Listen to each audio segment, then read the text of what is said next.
안녕하세요. 전 30대 중반의 여성입니다. 아무래도 민감한 이야기다 보니 제 신분이 드러날 만한 내용과 지칭은 최대한 줄이겠습니다. 양해 부탁드릴게요. 이곳에 사연을 보냈다는 건 저에게도 남들은 쉽게 겪지 못할 만한 일이 있었다는 거겠죠. 그리고 그 깜짝 놀랄 만한 이야기를 설명하러 나왔을 거고요. 지금은 행복한 삶을 살고 있지만 저는 오늘 설명해드릴 사연으로 인해 지금의 행복을 느낄 수 없을 뻔했습니다.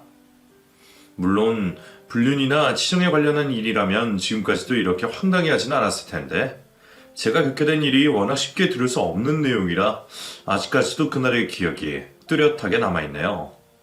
여러분들께 제 사연이 너무 궁금하게 만든 건 아닌가 싶은데 그럼 빨리 제가 어떤 일을 겪었는지 말해보도록 하겠습니다. 사실 그 일이 생기기 전까지만 해도 전 너무 평범한 삶을 살고 있었어요. 제 인생에 대해 딱히 설명할 내용이 없을 만큼 시간의 흐름에 따라 맞춰 살아가고 있었죠. 대학을 진학해서도 마찬가지였습니다. 여느 평범한 20대 여대생의 생활을 하고 있었는데 한 남자친구를 만나게 되면서 훗날 그날의 사건을 겪게 되었죠. 그 남자친구는 저와 동기인 사람이었어요. 신입생 센터를 할 때부터 눈에 띄는 친구였는데 외모나 성격 때문이 아니라 뭐든 한 발씩 느려서 손이 많이 가는 친구여서 사람 챙겨주는 걸 의무처럼 하는 저로서는 시선이 그 남자 동기에게 갈 수밖에 없었죠. 그 남자 동기의 이름은 박상윤이었어요. 상윤이와는 같은 학과의 동아리 활동도 같이 하다 보니 금세 친해질 수밖에 없었습니다. 상윤이는 공부도 잘하고 성격도 착한데 뭐든 어리숙하게 행동하고 치우치지 못해서 제가 학교 생활하는 내내 챙겨줘야 했어요. 그래서 학교 선배들과 동기들은 저와 상윤이에게 꼭 엄마와 아들 같다면서 우리들 별명을 연결시켜 부르고는 했죠. 그때까지만 해도 서로에 대한 감정이 있진 않아서 오래된 친구처럼 학교 내에서 가장 친하게 지내고는 했습니다. 그러다 상윤이가 군입대를 하게 되었고 2년이 조금 되지 않아 복학을 했죠. 바로 복학을 한 상윤이는 군대를 다녀왔다고는 하나 남자가 되기는커녕 더 바보가 되어 있었습니다. 2년 조금 안 되는 시간 동안 학교 생활도 사회도 바뀐 게 많다면서 이전보다 더 치치지 못하게 행동을 하더라고요. 그러다 보니 제가 가만히 있을 수가 없었죠. 결국 4학년인 제가 후배들을 불러 모아 단합도 시키고 2학년 후배들에게 도움도 받아가면서 상윤이가 대학 생활에 적응할 수 있게 도움을 주게 되었어요.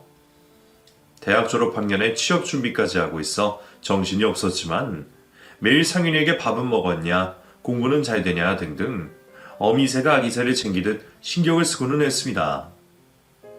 그러다 보니 어쩔 때는 가족들보다 더 많은 시간을 보내고 대화를 하기도 했죠.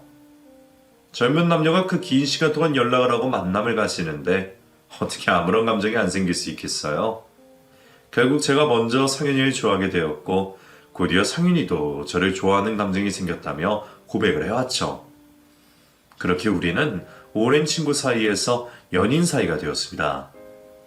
연애를 하게 되었다고 하나 전과 다를 건 없었어요. 둘이 같이 있을 때는 그래도 이전보다는 좀 더 남자같이 보였지만 제 눈에 보이지 않을 때는 일일이 챙겨줘야 할 게 많은 남자친구였죠. 취업을 하기 전까지는 저도 여유가 없어서 많이 챙겨주지 못했는데 취업을 하게 되고 경제적으로나 시간적으로나 여유가 생기게 되자 본격적으로 남자친구를 내조하게 되었어요. 사회인이 되어 월급이라는 걸 받게 된 제가 남자친구에게 가장 먼저 한 일은 스타일을 변화시키는 거였습니다. 각 계절별로 옷 한두 장으로 버티는 후줄근한 남자친구를 좀 보기 단정하게 변화시키고 싶었어요. 맨날 깨져있는 안경도 두어 개 사주고 옷도 사주면서 취업 준비하는 공부에도 도움을 주기 시작했죠. 상윤이와 저를 알고 있는 친구들은 다들 저보고 진짜 상윤이 엄마새가 되기로 했냐고 말할 정도였습니다. 제가 좋아서 하는 행동들이기 때문에 그런 말을 들어도 기분이 나쁘지 않고 좋기만 했지만요. 어쨌거나 남자친구 상윤이와는 행복한 연애를 이어가고 있었을 때 신경이 쓰이는 여자를 한 명 만나게 되었습니다. 남자친구와 데이트를 하고 있던 중이었는데 누군가가 남자친구를 뒤에서 앉더니 얼굴을 숨기더라고요. 남자친구가 외아들이란 걸 알고 있었기 때문에 가족은 아닌 것 같다 황당하기도 했고 기분도 나빴죠. 그 여자의 정체를 알고 나서는 더 기분이 나쁠 수밖에 없었습니다. 그렇게 스킨십을 스스럼 없이 하는데도 불구하고 피 한 방울 섞이지 않은 사이라고 했어요. 아주 어린 시절부터 친하게 지낸 여동생이라고 저에게 소개를 시켜줬죠. 어릴 때부터 친하게 지냈다고 하니 이해를 하려고 했습니다. 그런데 그 여동생이라고 한 여자가 굳이 우리 두 사람이 데이트를 하는데 끼고 싶다고 말하는 거예요.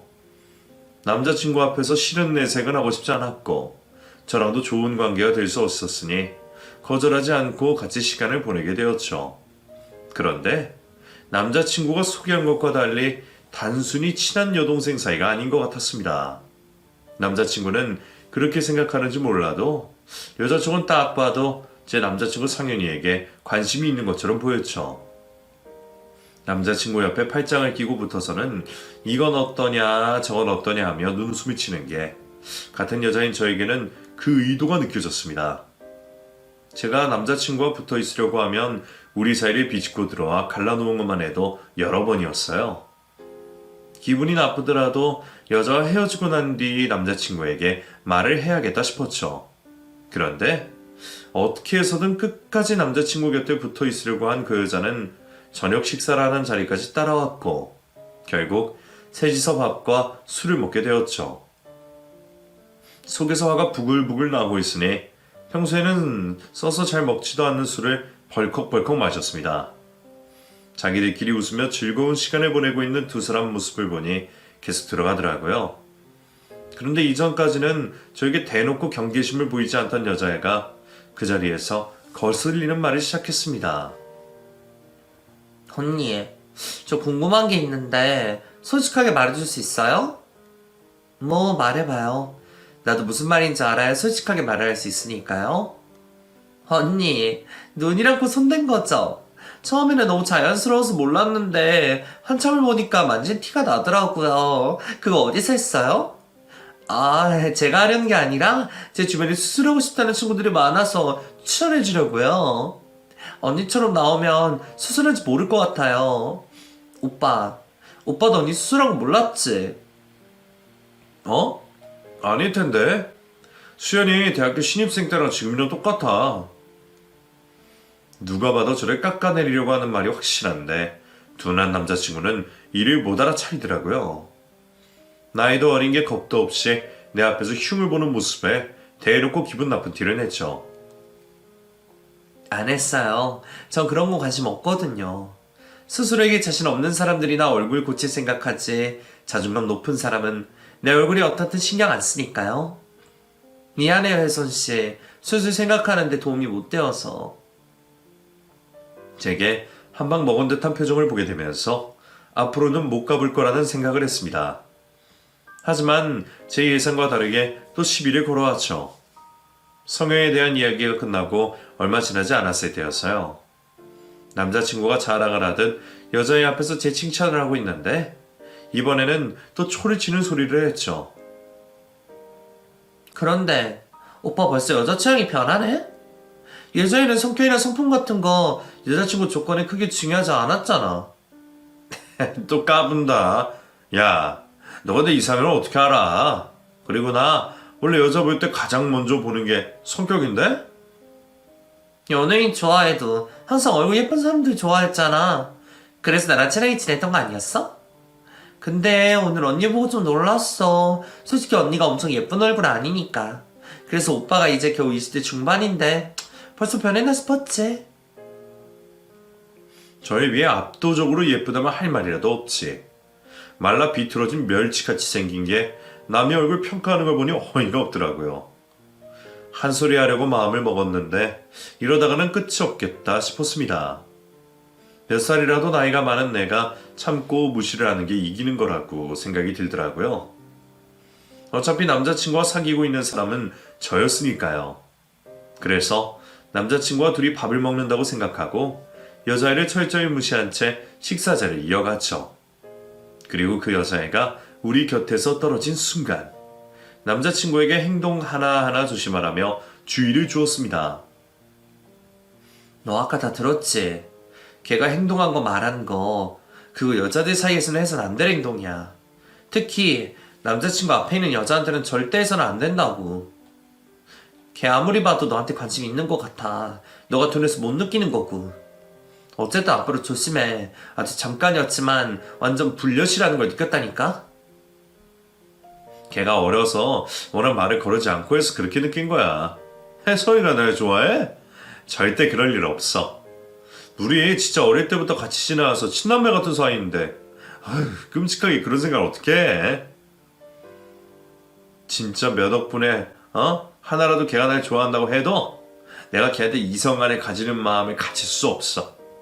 그러니까 걱정하지 마. 남자친구가 한눈을 팔 거라고 생각하지 않았습니다. 또 그렇게까지 자신의 입으로 말을 하니 더 믿음이 갔죠. 그래서 별일 아닌 일로 치부하고 넘기려고 했어요. 하지만 그 뒤에도 혜선이라는 그 여자애는 계속해서 거슬리는 행동을 했죠. 밤늦게 문자 또는 전화를 걸어온다거나 남자친구가 저와 같이 있는 시간에 남자친구를 불러내려는 행동들을 하곤 했습니다. 한 번은 이런 일이 있었어요. 취업을 앞둔 남자친구를 위해 구두를 사주려고 했습니다. 사회초년생이긴 하지만 이왕이면 오랫동안 사용할 수 있는 구두를 사주고 싶었어요. 그래서 해외 유명 브랜드 구두를 사기로 했죠. 그런데 구두의 경우 브랜드마다 사이즈가 상이하고 또 신발을 신는 사람들마다 족형이 달라 사이즈를 정하는데 고민을 하게 되었습니다. 다행히 사이즈 교환이 가능하다고 하니 기존의 남자친구가 신던 신발 사이즈로 구매를 하게 되었죠. 그리고 남자친구에게 깜짝 선물로 주게 되었어요. 혹시 몰라 발이 너무 불편하면 환불을 하라고 영수증도 같이 넣어뒀죠. 선물을 받은 남자친구는 정말 마음에 든다며 좋아했는데 자신도 구두를 처음 신어봐서 사이즈가 맞는 건지 아닌 건지 잘 모르겠다고 말했습니다. 그래서 돌아오는 주말에 맞아 같이 사이즈 확인을 하러 가려고 약속을 잡았죠. 그런데 제가 갑자기 출장이 잡히게 되면서 정신이 없었고 남자친구와 약속을 지키지 못하게 되었습니다.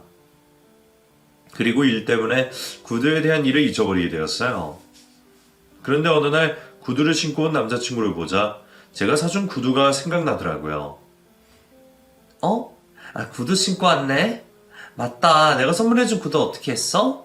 우리 같이 사이즈 확인한다고 했는데 내가 이 때문에 지금까지 깜빡했네. 미안. 괜찮아. 바빠서 그런 건데. 너가 사준 구두 이거야. 사이즈도 잘 받고 예쁜 것 같아. 그런데 그 구두는 제가 선물한 게 아니었어요.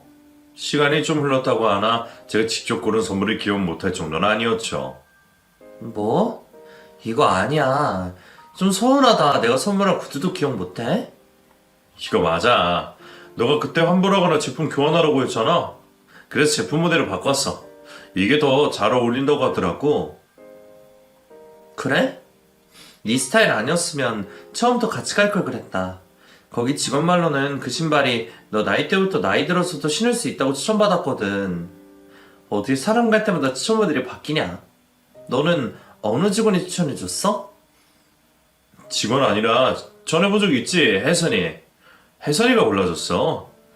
그냥 신을까 싶었는데 자기가 돈을 더 주더라도 이걸로 신으라는 거야. 더 어울린다면서. 직원분도 잘 어울린다고 말하고. 뭐? 그러니까 그 여자애가 추천한 신발 모델로 교환을 한 거라고? 나한테 물어보지도 않고? 상현아, 그거 내가 선물하는 거 아니니? 그런데 나한테 아무 말도 없이 바꿔? 미안. 나는 네가 원하는 모델로 바꿔도 된다고 말해서. 그거야 네 생각에 마음에 드는 모델 이야기지. 걔가 추천하는 걸 왜 골라? 걔가 네 여자친구야? 아니면 네 친여동생이라도 돼? 내가 저번에도 말했잖아. 걔가 네 옆에서 알짱거리는 거 거슬리고 싫다고. 아무리 둔하다고 해도 이번 건 아니지. 그 여자애가 일부러 나한테 물 먹이는 거잖아. 수연아, 그런 거 아닐 거야. 우선 내가 잘못했어. 내가 생각이 짧았던 것 같아. 앞으로 절대 이런 일 없도록 할게. 뭐가 아니야. 누가 봐도 내가 한 선물 자기 취향대로 골라서 기싸움하자는 건데. 걔도 문제인데 걔가 그런 짓 하도록 놔두는 너도 문제야. 솔직히 이번 일은 그냥 못 넘어가겠어. 그리고 내가 걔 이 얘기하는 게 이번 일뿐만이 아니잖아? 우리 시간 좀 가지자. 너도 나도 무슨 문제가 있었는지 되돌아보는 생각 좀 하자고. 계속 혜선이란 여자 동생 때문에 거슬리는 일이 많아지자 남자친구와 잠시 소원해지게 되었습니다. 하지만 소원해지는 일로 인해서 서로가 서로에게 얼마나 중요한 존재인지 알 수 있었고 더욱더 관계가 단단해지는 계기가 되었죠. 그리고 그쯤 남자친구가 취업을 하게 되면서 조금씩이지만 결혼에 대해 생각을 하게 되었습니다. 조금만 더 지나면 우리 나이도 30이 될 거고 결혼을 해야 할 테니 미래를 위해서 돈을 모아야 한다고 생각했죠. 그런데 이제 막 취직을 한 남자친구가 저에게 프로포즈를 해오며 결혼을 하자고 했어요. 뭐? 결혼? 너 지금 장난치는 거지? 너 이제 막 취업했어. 그런데 무슨 결혼이야. 나도 너 사랑하고 너랑 결혼도 할 거야. 근데 지금은 현실적으로 불가능하지. 적어도 전셋집 정도는 하나 구할 수 있게 돈 모아야 하지 않겠어? 나도 아직 사회 초년생이나 다름없다고. 모아온 돈이라고 해도 몇 천이 안 돼. 그건 내가 알아서 해결할 테니까 네 솔직한 마음만 이야기해줘. 그러니까 우리가 결혼할 조건이 다 갖춰졌다고 생각하고 내 프로포즈를 받을 건지 안 받을 건지 말해달라고. 나 쉽게 결정한 거 아니야. 너라면 평생을 함께할 확신이 있어서 이렇게 프로포즈하는 거라고.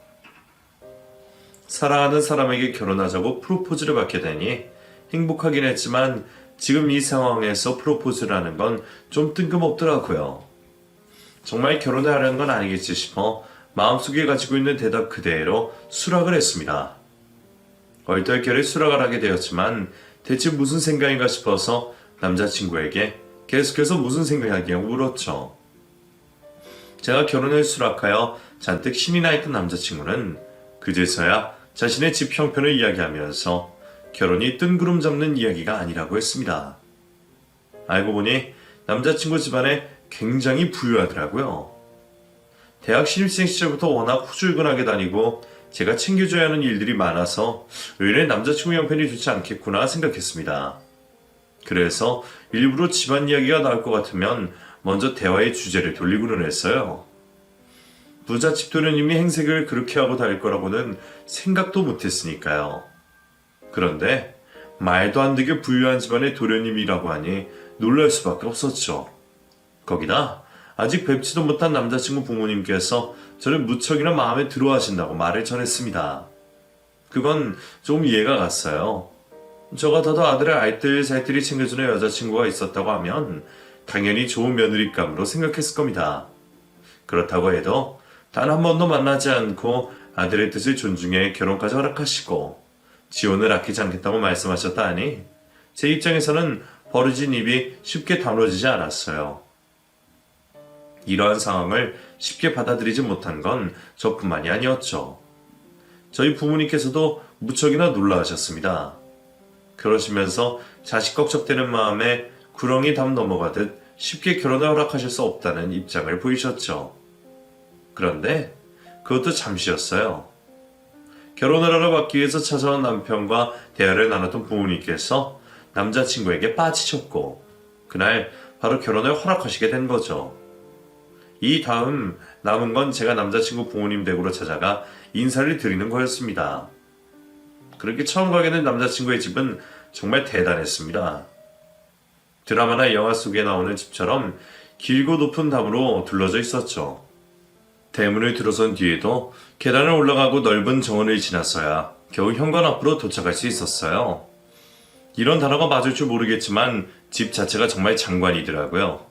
그러다 보니 기가 죽어 있을 수밖에 없었어요. 안 그래도 예비 시부모님을 처음 뵙는 자리라 긴장이 많이 될 수밖에 없었는데 으리으리한 집을 보게 되니 더더욱 긴장을 하게 되었죠. 머리끝부터 발끝까지 굳은 채로 남자친구의 부모님께 인사를 드리게 되었습니다.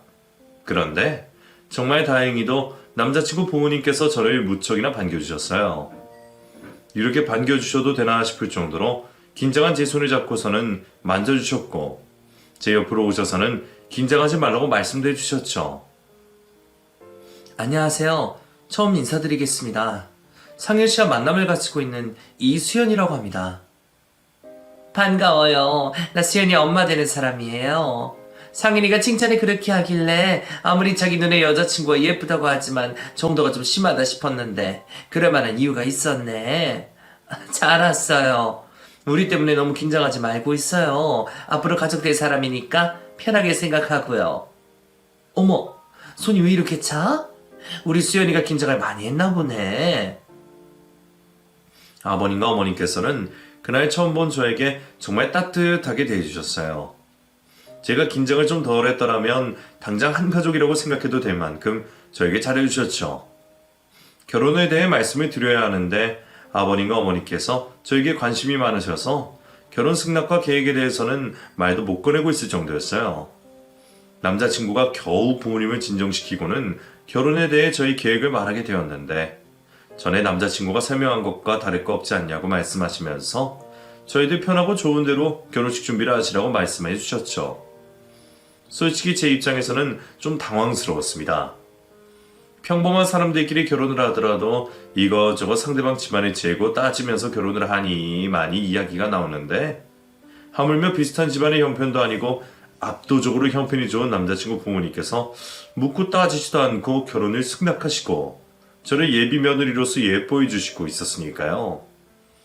남자친구의 말을 듣고 드라마나 영화처럼 부잣집에서 결혼을 반대하는 상황을 겪을 거라고는 생각하지 않았지만 그래도 나름 저희 집 집안 형편과 이것저것을 물어보시고 결혼에 대해 고민을 하시는 모습은 보게 될 줄 알았습니다. 곤욕스러운 일을 경험하지 않고 결혼을 승낙받게 되어 기분이 좋긴 했는데 좀 얼떨떨하더라고요. 중간에 꿈을 꾸고 있는 건 아닌지 제 살에 꽃이 뽑을 정도였죠. 벌써부터 저를 좋아해 주시는 예비 시부모님 덕분에 잔뜩 긴장하고 있던 몸은 조금씩 풀리기 시작했고 즐거운 대화를 나누며 식사와 다과 자리를 이어갔습니다. 그러다 예비 시부모님께서 저희를 너무 붙잡고 있었다고 말씀하시며 위층에 있는 남자친구 방을 구경 가라고 하셨어요. 그렇게 남자친구 방으로 들어가 사진도 꺼내보고 2층 전체를 둘러보며 구경을 하고 있었는데 남자친구가 잠시 업무 전화를 받는다며 자리를 비운 사이 갑자기 가정부 아주머니께서 제 손을 잡으시고는 발코니 쪽으로 데리고 나갔습니다. 너무 갑자기 벌어진 일이라 놀란 것도 있었지만 아까 전부터 가정부 아주머니께서 저에게 보이신 태도로 인해 이번 일이 너무 기분이 나쁠 수밖에 없었죠. 제가 집에 들어서자마자 아주머니께서 계속 저를 뚫어지듯 쳐다보셔서 제가 무슨 일인가 여쭤봤는데 별다른 대답이 없었거든요. 부잣집에서 일을 하시는 분들 중에는 자신을 집안 사람으로 생각하는 경우도 있다는 이야기를 들은 적이 있어서 아주머니께서도 그러시는 줄 알았습니다. 그래서 저를 반기시는 예비 시부모님과 달리 저를 못마땅해 하는 건가 싶었죠. 그래서 저를 발코니 쪽으로 이끈 아주머니에게 짜증을 내게 되었어요. 왜 이러시는 거예요? 따로 하실 말씀 있으시면 그냥 부르시면 되잖아요. 왜 사람 팔목을 잡아 이끄세요? 미안해요. 아프게 하려고 했던 건 아닌데 내가 꼭 해줘야 하는 말이 있어서 어쩔 수가 없었어요. 이해해줘요. 저를 마음에 들지 않아 하는 줄 알았는데 제가 불쾌한 내색을 하자 바로 사과를 하시는 모습을 보며 제가 오해를 했나 싶었습니다. 그래서 제가 짜증을 낸 것에 대해 사과를 하며 저를 여기까지 데리고 온 이유를 물어보게 되었죠. 많이 아픈 건 아닌데 너무 갑자기 벌어진 일이라 놀라가지고요. 저도 죄송해요. 그런데 제게 꼭 해줘야 하는 말씀이 뭐죠? 이 집 사람들 믿어서는 안 돼요. 지금 결혼 인사하려고 찾아온 거잖아요. 아가씨 결혼하려다가 정말 큰일 날 줄 모른다고요. 결혼을 하면 큰일이 난다고 하니 도대체 무슨 말인가 싶었습니다. 말도 안 되는 미친 소리라고 무시를 하고 싶었지만 저를 쳐다보는 아주머니의 눈동자에는 진심이 담겨 있었어요. 나중에 무시를 하게 되더라도 그런 말을 하는 이유를 물어보기로 했죠. 제가 왜 결혼을 하면 안 되는 건데요? 제가 모르는 무슨 문제라도 있나요? 아가씨가 저 남자를 얼마나 오랫동안 만나는지 모르겠지만 이거 전부 다 사기예요. 각본이 있는 것처럼 잘 짜인 사기라고요. 아까 내가 이 집에서 오랫동안 일을 했다고 설명드렸죠. 나 여기서 어제부터 일했다고요. 근데 오늘 아침에 저 사장님과 사모님이 저보고 아주 오랫동안 이곳에 일해온 것처럼 연기해달라고 말을 하더라고요. 저야 돈만 받으면 되고 무슨 일일지도 모르니까 하라는 대로 했는데 가만히 보고 있으니까 이상하잖아요. 왜 자기 집 며느리 될 사람한테 나보고 연기를 하라고 하겠어요. 아무리 봐도 이상해요. 계속 자기들끼리 무슨 말 오가는 것도 그렇고 이 집 구도도 잘 모르는 게 딱 봐도 자기 집이 아닌 것처럼 보인다고요. 나야 돈 받고 모른 척하면 그만인데 솔직히 푼돈으로 인해서 다른 사람 인생 망칠 순 없잖아요. 혹시 아가씨는 남자친구라는 남자 만나면서 이상한 점 못 느꼈어요? 뭐라도 수상한 점 없었는지 기억해내 봐요. 아무리 봐도 저 사람들 결혼한다고 여자 마음 뺏고 사기치는 사람들 같은데 앉아서 당할 수는 없잖아요. 내 말 쉽게 믿을 수 없다는 거 알아요. 처음 보는 사람이 하는 말을 어떻게 쉽게 믿어요. 그런데 내가 이런 말 한다고 아가씨에게 어떻게 뭐가 있겠어요. 정말 아가씨가 걱정되어서 하는 말이에요. 요즘에 이런 사기가 워낙 많다고 하니까. 순간 머리가 멍해졌습니다. 단 한 번도 남자친구를 의심해 본 적이 없었으니까요. 처음에는 이상한 말을 하는 아주머니가 수상했는데 생각을 해보니 아주머니가 한 말처럼 저에게 거짓말을 해서 얻을 게 없었죠. 두 가지 생각이 머릿속에 떠올랐습니다. 하나는 지금까지 저에게 잘해주었던 남자친구였고 또 하나는 지금 이 집과 어울리지 않았던 남자친구의 후줄근한 모습이었죠. 한번 이상한 생각이 들어오니 그 생각이 점점 더 커지기 시작했습니다. 나중에는 남자친구가 취업을 하자마자 갑자기 자신의 집안 형편을 설명하며 결혼을 하자고 하는 행동도 수상하게 느껴지더라고요. 머리가 복잡해 우선 집으로 돌아가 생각을 정리해 보기로 했어요. 아주머니께서 제가 이 집에서 나갈 수 있게 도움을 주신다고 하니 믿어보기로 했죠. 그래서 통화를 마치고 남자친구에게 머리가 아프다고 말하며 먼저 집으로 가게 되었습니다. 아주머니께서는 제가 아까 전부터 안색도 안 좋고 머리도 아파했다며 바람을 잡아주셨죠. 집으로 돌아간 저는 누구에게도 말을 못하고 혼자서 고민에 빠지게 되었습니다. 아주머니가 하신 말씀이 머리를 계속 맴돌며 남자친구의 행동 하나하나가 의심 같지만 지금까지 만나온 기간 동안 남자친구와 쌓아온 믿음도 쉽게 저버릴 수가 없었죠.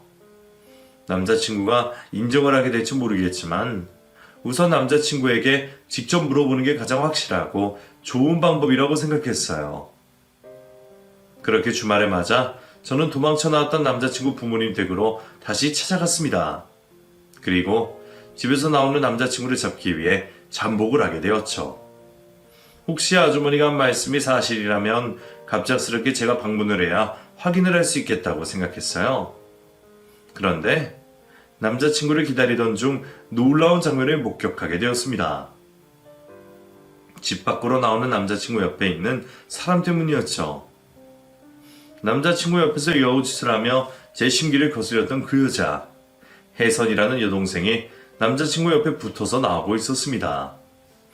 뜻밖의 모습을 제 두 눈으로 직접 목격하게 되니 너무 큰 충격으로 다가왔습니다. 그리고 앞서 하고 있던 안 좋은 생각과 연결시게 되었어요. 만약 두 사람이 원래 연인 관계이고 아주머니 말씀처럼 내게 결혼을 핑계로 사기를 친 게 아닐까라는 생각이었죠. 다정한 두 사람의 모습을 보며 제 생각에 확신을 가지게 되었고 저는 그 자리에서 남자친구에게 파혼을 요구하는 문자를 보냈습니다. 그리고는 집으로 들어가게 되었죠.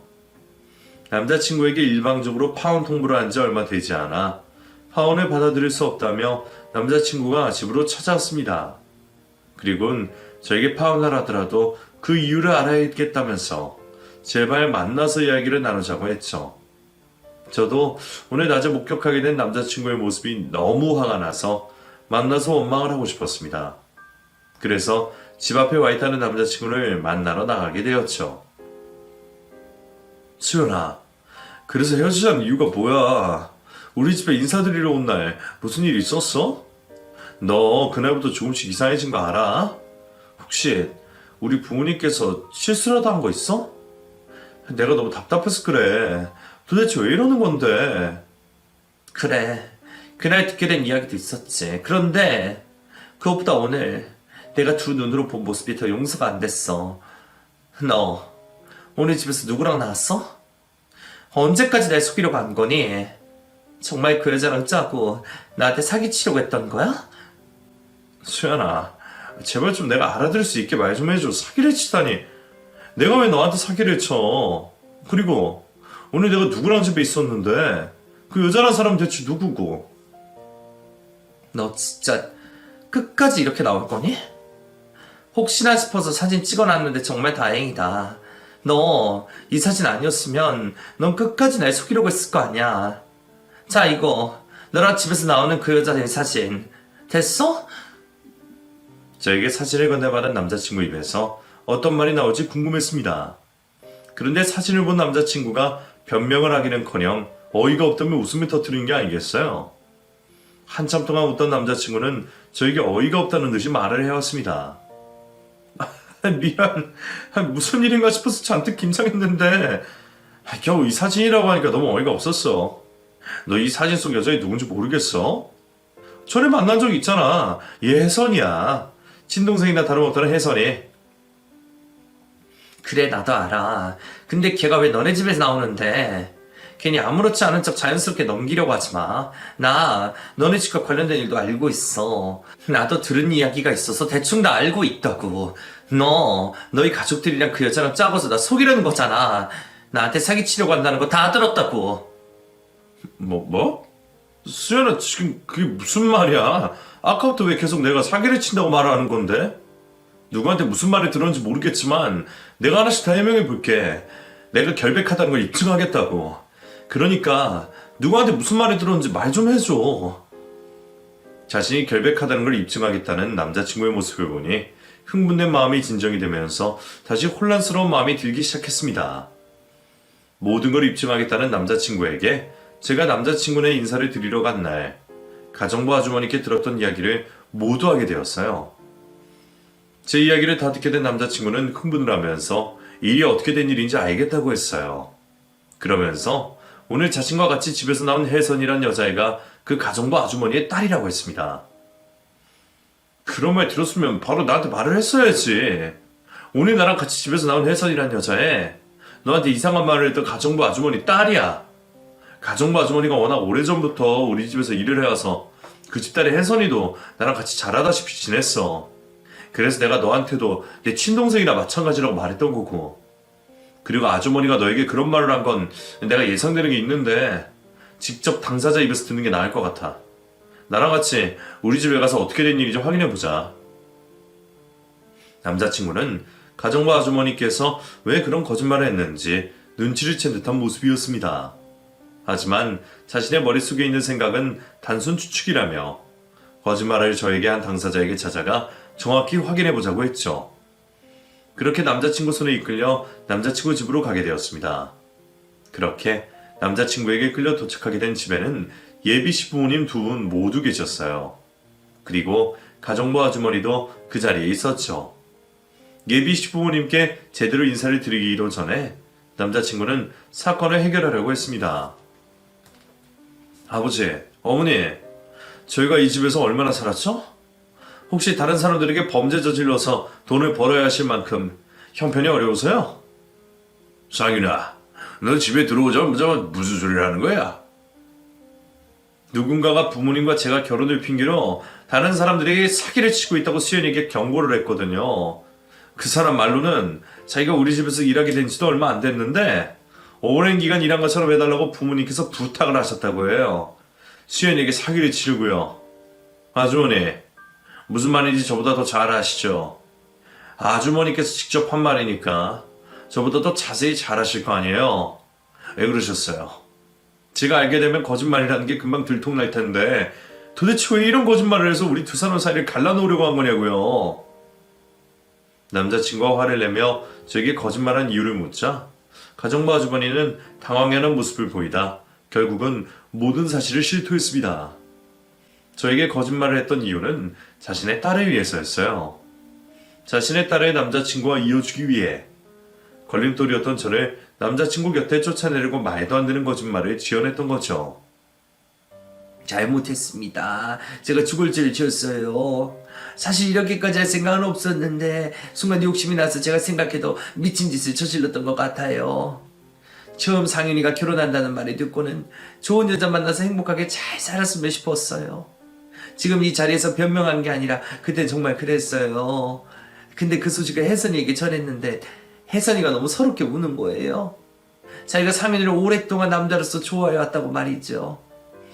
여기 두 사람 앞에서 할 이야기는 아니지만 두 사람 사이에 문제가 생기거나 헤어지면 혜선이가 지금까지 품고 있던 마음을 상윤이에게 솔직히 털어놓으려고 준비하고 있었다고 했어요.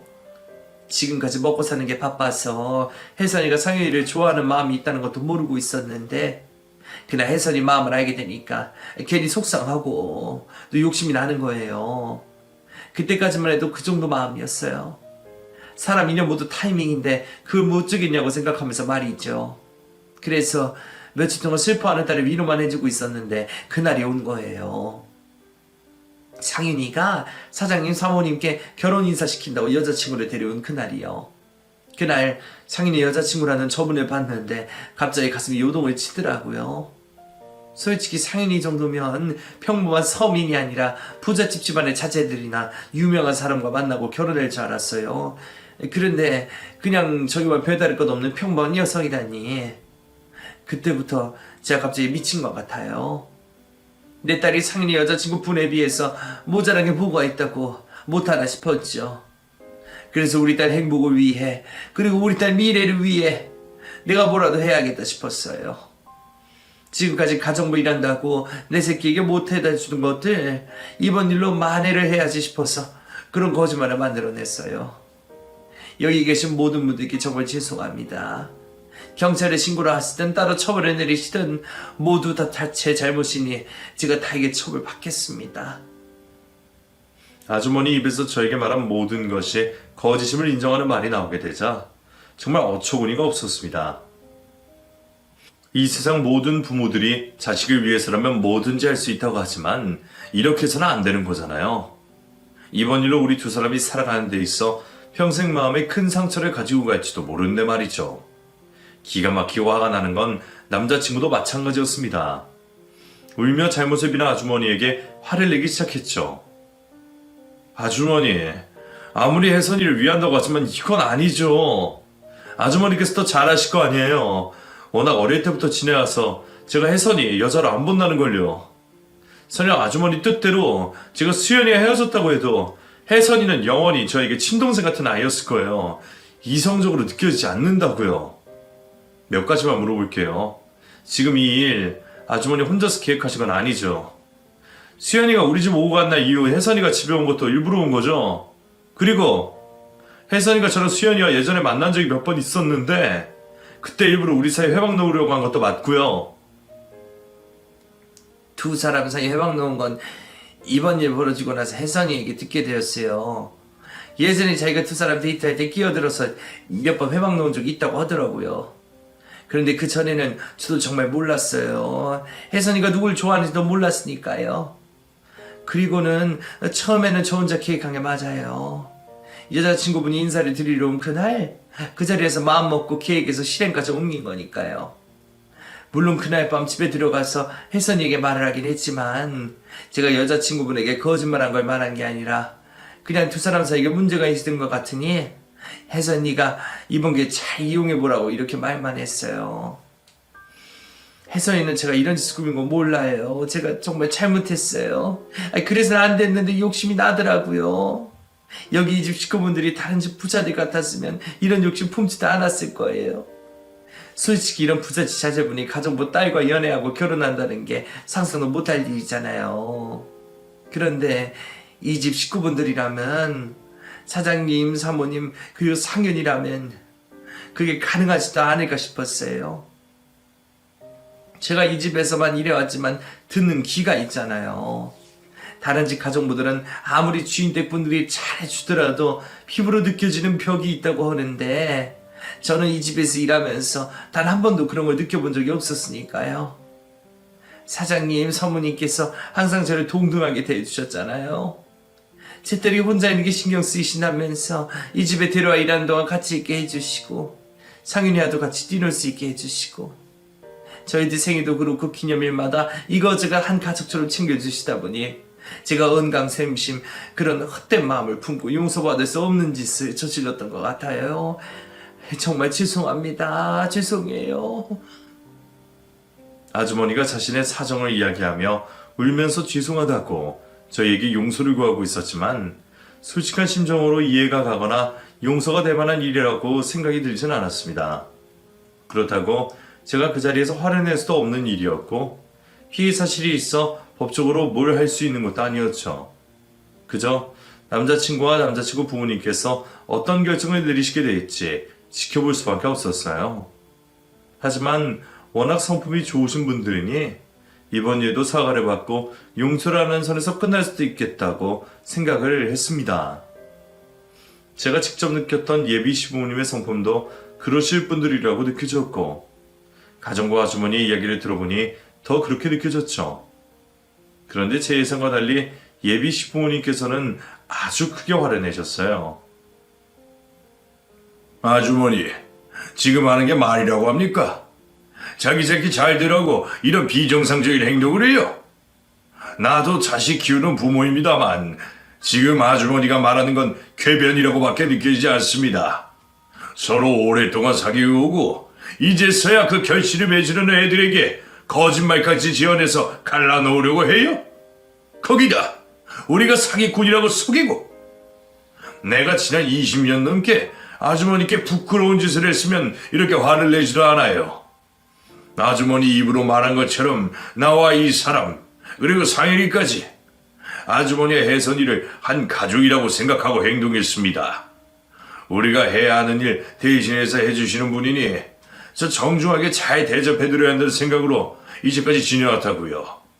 그런데 이런 짓으로 우리들 마음이 되갑습니까? 순서가 잘못되었잖아요. 순서가. 여기 두 사람이 먼저 좋아하고 사랑했는데 그 중간에 끼어들어서 이간질시키고 자기 자식 이어붙이려는 게 자식 키우는 부모로서 할 짓입니까? 우리 집에서 그간 받아온 도움을 받은 사람이 할 짓이냐고요? 죄송합니다, 사장님. 저도 제가 왜 그랬는지 모르겠어요. 이제 정신 똑바로 차렸습니다. 앞으로 이와 비슷한 일 절대 발생하지 않게 하겠습니다. 여기 계신 모든 분들께 정말 죄송해요. 저도 이 사람이 한 말에 동의해요. 이게 단순히 용서 구한다고 끝낼 일은 아닌 것 같네요. 그간 지내온 정이 있다고 하지만 이번 잘못으로 서로 얼굴 보는데 불편할 것 같고요. 이 자리에서 우리 아이들의 일이나 아주머니나 혜선이가 나타나지 않겠다는 약속받고 일도 그만두시는 걸로 하고 끝내야 하겠습니다. 오늘까지 일하신 월급은 그 내용 적힌 각서 가지고 오시면 바로 드릴게요. 이제 그만 저희 집에서 나가주세요. 지금까지 수고하셨습니다. 사모님 제발 용서해주세요. 아직 우리 딸 대학 등록금도 내야 하고 대출금도 많이 남아 있습니다. 오늘부터 기계처럼 살게요. 말씀하시면 불가능한 일이라도 해내겠습니다. 헛된 욕심 품지도 않을게요. 그러니 제발 용서해주세요. 이러지 마세요. 저희도 오랫동안 가족같이 일한 분과 이렇게 마무리하게 되어서 기분이 좋지 않으니 오랫동안 한 집에서 일했다고 하시면 다른 집 일자리 구하기 편할 겁니다. 그만 나가주세요. 결국 예비 시부모님께서는 아주머니에게 그날 그 자리에서 해고를 통보하셨습니다. 그렇게 아주머니께서 집 대문을 나가시면서 모든 일이 종료되었죠. 사건은 잘 마무리되었지만 저도 할 말이 없었어요. 어찌되었든 간에 아주머니에게 속아 남자친구를 의심했고 파혼을 일방적으로 통보했으니 말이죠. 남자친구와 예비 시부모님께 고개를 들 수가 없었는데 다들 저를 이해해 주시면서 괜찮다며 감싸주셨죠. 결혼 결정을 하고 난 뒤 결혼 진행 속도가 너무 빨랐다며 서로 집안과 환경을 충분히 알아갔더라면 이런 일은 발생하지 않았을 거라 말씀하셨습니다. 그러시면서 서로 조금씩은 이런 일이 벌어지는 데 있어 책임이 있으니 미안하다는 말을 더는 하지 말자고 말씀해 주셨죠.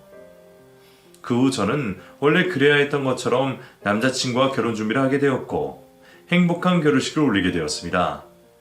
그리고 지금은 남편과 함께 행복한 결혼 생활 중에 있죠.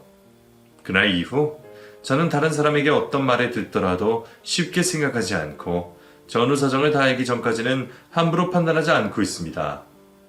그 일을 계기로 얻게 된 교훈 중 하나이죠. 앞으로 남편과 함께 살아가면서 이 교훈이 많은 도움이 될 것 같습니다. 여러분들께서는 상대방이 하는 말에 저희를 생각해 보셔서 저와 같은 일이 당하지 않으셨으면 좋겠습니다. 그러면 2023년 개묘년 좋은 일만 가득하시길 빌겠고 곧 있을 설날 가족과 행복한 시간 보내시길 바라겠습니다. 감사합니다.